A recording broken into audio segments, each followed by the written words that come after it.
ഇതൊരു അതിവൈകാരികമായ മുഹൂർത്തമാണ്. ഞങ്ങളെ സംബന്ധിച്ചിടത്തോളം ഇതൊരുപാട് മനുഷ്യരുടെ ആഗ്രഹ സഫലീകരണത്തിന്റെ ദിവസമാണ്.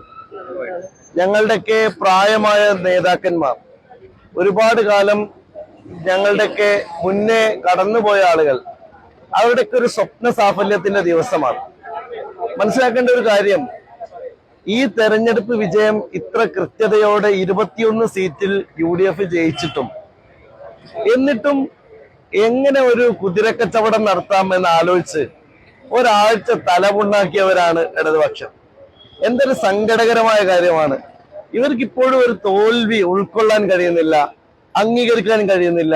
എന്നിട്ട് ഞങ്ങളുടെ കൗൺസിലർമാരെ പോലും വിളിച്ച് 30 ലക്ഷമോ 50 ലക്ഷമോ വാഗ്ദാനം ചെയ്യാൻ, വൈസ് ചെയർമാനും ചെയർമാനും ഒക്കെ വാഗ്ദാനം ചെയ്യാൻ ഇങ്ങനെ തരംതാണ് പോയോ നമ്മുടെ നാട്ടിലെ CPM? ശരിക്കും എനിക്ക് അവരോട് സഹതാപമാണ് തോന്നുന്നത്. CPM-നെ സംബന്ധിച്ചിടത്തോളം അവര് 30 കൊല്ലം നഗരസഭ ഭരിച്ച ആളുകള്, ഒരു 5 വർഷം പോലും അവർക്ക് പ്രതിപക്ഷത്തിരിക്കാനുള്ള ക്ഷമയില്ലേ? അപ്പൊ അവരിതിനെ കാണുന്നത് ഒരു കറവപ്പശുവായിട്ടാണോ? അപ്പൊ ഇതൊക്കെ ഒരുപാട് സംശയങ്ങളാണ് ആളുകൾക്കിടയിൽ ഉണ്ടാകുന്നത്. അപ്പൊ സ്വാഭാവികമായിട്ടും ഞാൻ പറയുന്ന ഒരു പ്രധാനപ്പെട്ട കാര്യം, ഇത്തരത്തിലാണ് CPM-ന്റെ ചിന്താഗതി എങ്കിൽ അടുത്ത കാലത്തൊന്നും CPM രക്ഷപ്പെടാൻ പോകുന്നില്ല എന്ന് മാത്രമേ എനിക്ക് പറയാനുള്ളൂ. കാരണം കൗതുകകരാണ്. ഞങ്ങൾ ഇതിനൊക്കെ കാര്യങ്ങളും ഇവരൊക്കെ വിളിച്ച കൗൺസിലർമാർ ഇത് റെക്കോർഡ് ചെയ്തിട്ടുണ്ട്. വിളിച്ച നേതാക്കളെയും ഞങ്ങൾക്ക് കൃത്യമായിട്ട് അറിയാം. ഇതെല്ലാം പുറത്തുവിട്ട് ഞങ്ങൾ അവരെ അപഹാസ്യരാക്കാൻ ഉദ്ദേശിക്കുന്നില്ല. കാരണം അത്ര ഉയർന്ന ആളുകളാണ്. അപ്പൊ അവരൊക്കെ ഇങ്ങനെയൊക്കെ ചെയ്യുമ്പോ ഏറ്റവും മിനിമം ആലോചിക്കണ്ടേ, അവര് ജയിപ്പിച്ച മനുഷ്യരോട് കൂറുള്ളവരായിരിക്കും. അവര് ഈ കാര്യങ്ങളൊക്കെ ഇവര് ഫോണിൽ വിളിക്കുന്നതൊക്കെ റെക്കോർഡ് ചെയ്യാം, ഇവര് ഫോണിൽ വിളിക്കുന്നതൊക്കെ നാളെ ഞങ്ങളുടെ കയ്യിൽ കിട്ടും എന്നൊരു ചിന്തയെങ്കിലും വേണ്ടേ? ഞങ്ങൾ ക്ഷമയോടെ കാത്തിരുന്നതാണ്. ഇതൊന്നും പറയാതിരിക്കാൻ കഴിയാത്ത വിധത്തിലാണ് CPM മുന്നോട്ട് പോകുന്നത്.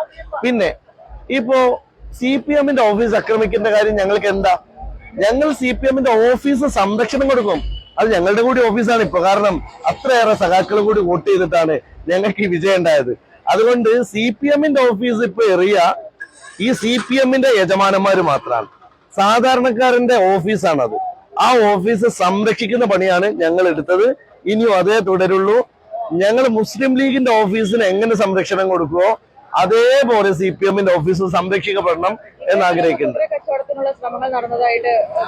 എല്ലാ തെളിവുകളും ഞങ്ങളുടെ കയ്യിലുണ്ട്. പക്ഷെ ഞങ്ങളത് ഇപ്പോ ആ നേതാക്കന്മാരെ അപമാനിക്കാൻ ഞങ്ങൾ ഉദ്ദേശിക്കാത്തതുകൊണ്ട് മാത്രം ഇപ്പൊ ഞങ്ങൾക്കിടയിൽ എങ്ങനെ വിള്ളലുണ്ടാക്കാൻ കഴിയുമെന്ന് അവർ ഗവേഷണം നടത്തിയായിരുന്നു.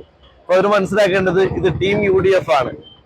LDF-ലാണ് ഇപ്പൊ തൊഴുത്തിൽ കുത്തുള്ളത്, പ്രശ്നങ്ങളുള്ളത്, പരസ്പരം കാലുവാറിലുള്ളത്.